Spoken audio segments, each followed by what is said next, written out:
What's going on, people, and welcome back to TotalOzSpurs. Nice and quiet one today. Obviously, with international break, we haven't had much to go on with Spurs until today. Earlier on today, this morning for us here in Australia, Fabrizio Romano has tweeted this exact thing that I think everyone's talking about. It is Luka Vuskovic, a Croatian centre back. I think he's 16. It could be coming to Tottenham. From what I'm hearing, the deal could be where he stays at his parent club until he turns 18 and then comes over to Tottenham when he's an 18-year-old and looking like it's one for the future. I don't know much about him, but the guy's 6'4" at 16 years of age. Apparently, we fought off Man City and PSG to sign this young lad. And I will be talking a bit about Man City a bit later. They've made some moves down under. But before that, Vuskovic, guys, how do we feel about him? I don't know much about him. Please, if you do, down in the comments below, let us know about him because I've got no idea. It came out of nowhere, left field. Didn't even know the kid was on our radar. But while you're down there, guys, make sure you do like and subscribe to the channel too. We are on the road to 200.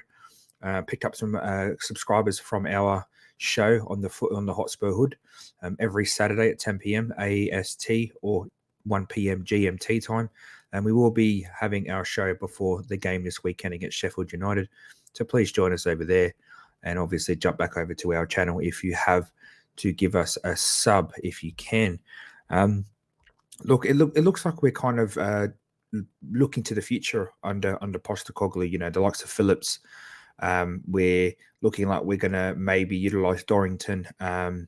Luka Vuskovic is going to come in. He's only 16, so he'll be 18 in a couple of years.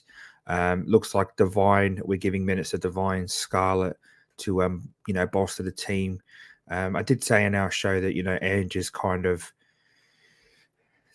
he's told everyone that he's got a plan, and his plan is 3 or 4 years in the making. So for us, I think that we have done really, really well at the start of the season with what Ange has done. But I also do think there is going to be some bumps, and he's preparing for the future. And for me, this is what we haven't done. And we didn't really do under Poch either. We didn't give him the tools for future proofing, nor do we give him tools for now.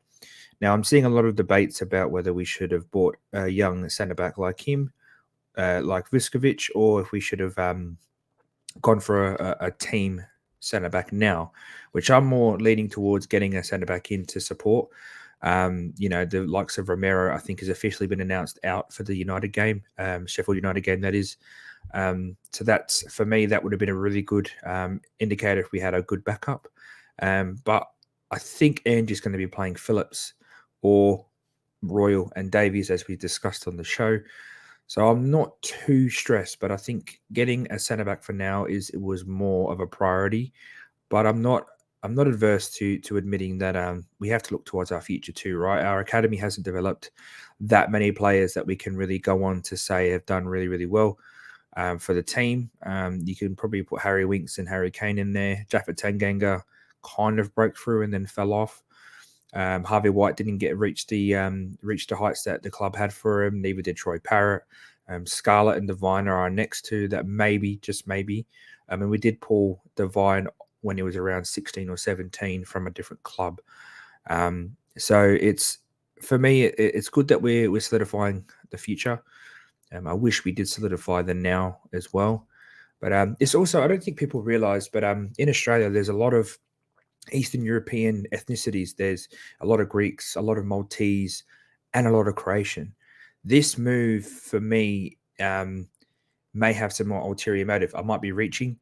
I might be, creating something that isn't really there. But there's a lot of Croatians, Aussie Croatians out here. A lot of them actually do support Spurs. I know a few of them. I went to school with a couple of them in my year. And it's a smart move if that's the case. Like I said, there's a lot of Australian Croatians, Australian Greeks, in Postecoglou. I know, Maltese, all those kind of areas, regions, the lesser known regions compared to like Italy, or obviously Greeks are, but Italy, all that sort of stuff. They're out here. Like my missus is half Czech. So This could be a move to kind of bring those kind of fans on. I know it's a bit of a reach, but for me, it's a good sign for the future proof of the club, and that also getting Ange, and I keep saying it, reiterating it. Ange is getting way more exposure, and Tottenham are getting way more exposure out here in Australia, thanks to Ange. Every week on the news, now it's about Ange's Spurs.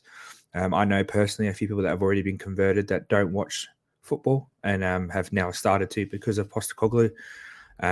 His fan base is growing, and that obviously can lead to it's helping Levy in his pocket.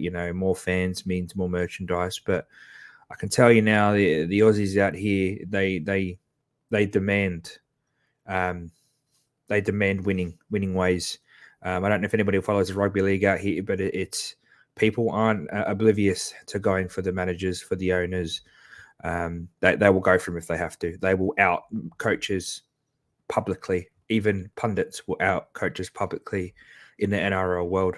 There's only a select few that are protected. So obviously the Aussies band together won't really change the ways of Daniel Levy. However, you never know. Every voice counts. And I mentioned Man City, and it seems like Man City, and it's very close to home for me. It's literally the all boys school for the high school around the corner from where I live, where I have my home. Man City have got into partnership with them as a football school. So from year 1 to year 12. I know it's a bit different around the world, but here we have year 1 to year 12 as primary school and high school, and they've developed a program for year 7s and year 9s to be integrated into their academies across the world.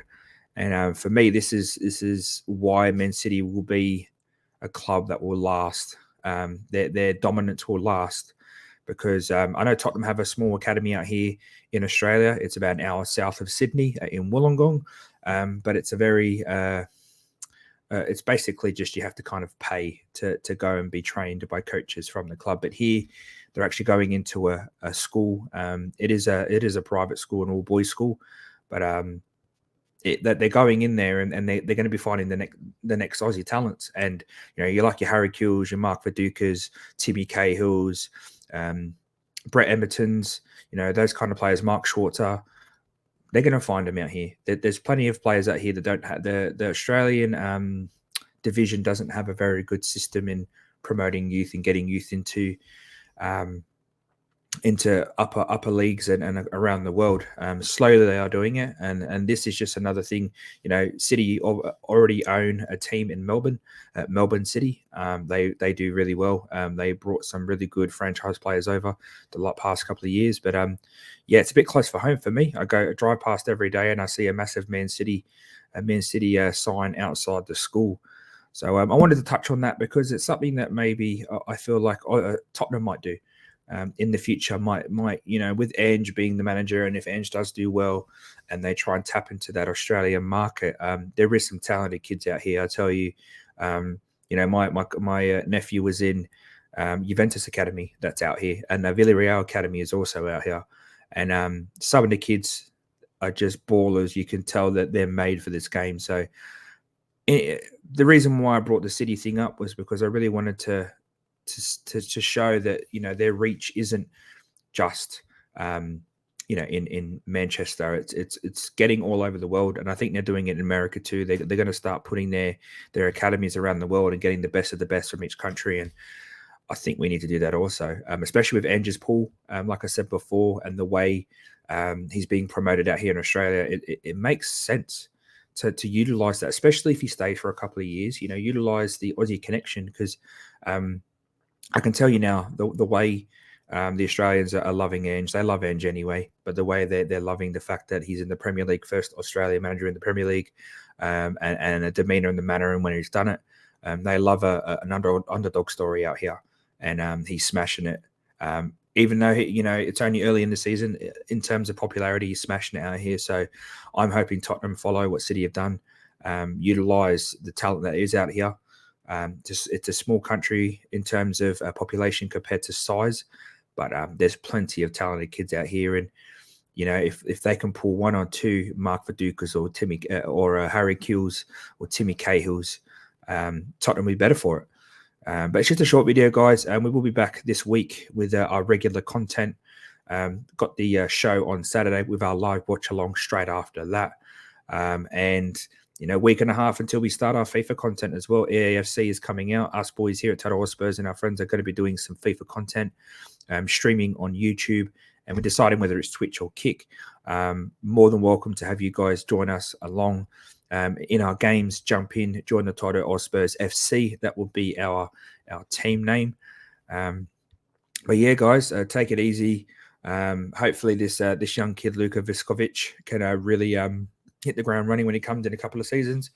And you know, we might have a future Maldini in our ranks. Let's not go that far, but it looks like he's going to be a good kid, strong, athletic, and I'm hoping he does well. But that's it from me, guys. Take it easy, stay safe, make sure you like and subscribe to the channel, and as always, guys, stay Spursy.